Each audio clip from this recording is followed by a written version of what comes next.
Shri Maheshwari times के सभी पाठकों और श्रोताओं को श्रद्धा कटानी उदयपुर का नमस्कार। ये कहानी लिखी और भेजी गई है डॉक्टर अरविंद द्विवेदी, जो कि ग्वालियर के रहने वाले बहुत बड़े एस्ट्रोलॉजर हैं, उनके द्वारा। सांसारिक मोह। कहते हैं कि नारद ऋषि एक बार विचरण करते हुए बैकुंठ धाम भगवान विष्णु से मिलने चले गए। उन्होंने विष्णु जी को अकेले बैठे देखा और भगवान, आप अकेले हो, उदास हो, कहो तो मैं आपके मनोरंजन के लिए पृथ्वी लोक से कुछ सहस्त्र नर और नारियों को ले आऊं।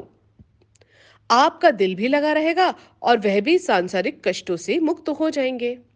विष्णु जी कहने लगे कि नारद जी, मृत्यु लोक से कोई भी यहाँ नहीं आना चाहता।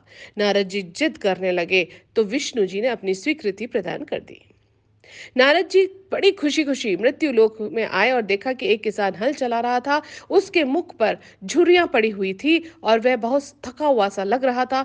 नारद जी ने किसान से कहा कि तुम बहुत मेहनत कर चुके हो, अब तुम्हें आराम की जरूरत है। चलो, हम तुम्हें बैकुंठ ले चलते हैं। वहां बहुत सुख और आनंद है। इस संसार में अब क्या रखा है।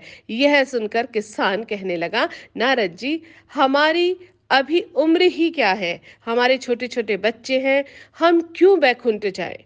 नारद जी कुछ आगे बढ़े, एक सैनिक से मुलाकात हो गई। नारद जी ने अपनी बात उसको दोहराई तो सैनिक कहने लगे कि ऋषिवर, हम तो देश की सेवा कर रहे हैं, हम आपके साथ क्यों जाएं। अभी तो हमें बहुत कुछ करना बाकी है। इसी तरह नारद जी गांव के दूसरे गांव कस्बों में घूमते रहे। एक धनवान, गरीब, मजदूर, पुजारी, चोर, डाकू, जवान, वृद्ध आदि भिन्न भिन्न लोगों से मिले, परंतु कोई भी उनके साथ चलने को तैयार नहीं हुआ। नारद जी बहुत निराश और परेशान थे कि विष्णु जी को जाकर वो क्या मुंह दिखाएंगे। कुछ दिनों के बाद नारद जी एक बाजार में गुजर रहे थे और दुकान पर एक सेठ जी बैठे हुए थे। सेठ जी ने आदर सम्मान से नारद जी को बैठने के लिए स्थान प्रदान किया। नारद जी ने सेठ जी की कुशल क्षेम पूछी और सेठ जी कहने लगे कि दिन रात मेहनत करता हूँ, बच्चे फिर भी परवाह नहीं करते, मेरे से लड़ते झगड़ते हैं, खाना भी सही ढंग से नहीं देते। नारद जी मन ही मन में बहुत खुश हुए। नारद जी ने सेठ जी को कहा कि चलो, हम आपको बैकुंठ धाम ले चलते हैं। वहां आपको आराम, आनंद सब मिलेगा और जीवन भी अच्छे से व्यतीत हो जाएगा।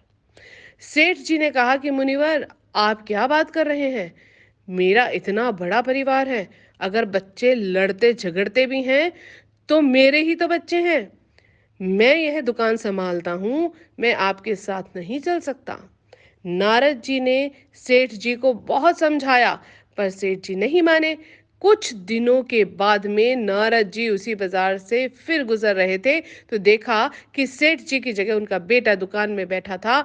और पूछने पर बेटे ने बताया कि सेठ जी की मृत्यु हो गई और नारद जी ने अपनी दिव्य दृष्टि से देखा कि सेठ जी कुत्ते की जीवनी जी रहे हैं। नारद जी ने सेठ जी से कहा कि अब तो तुम मेरे साथ बैकुंठ धाम चलो।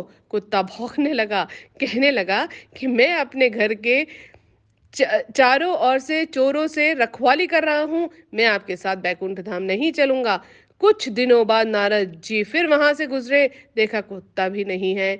उन्होंने अपनी दिव्य दृष्टि से देखा कि वो सांप बन गया है। नारद जी ने उनके पास गए और बोला कि सेठ जी, अब तो मेरे साथ चलो। सेठ जी ने उत्तर दिया कि नहीं, अपने घर की तिजोरी की रखवाली कर रहा हूं, अगर आपके साथ चला भी जाऊंगा तो चोर धन चुरा के ले जाएंगे। और वह नहीं माने। ऐसे ही समय व्यतीत होता रहा, बीतता रहा और नारद जी बहुत परेशान थे। कुछ दिनों बाद उन्होंने सांप भी नहीं देखा। उन्होंने कहा कि ये तो कीड़े की योनि में आ गए हैं।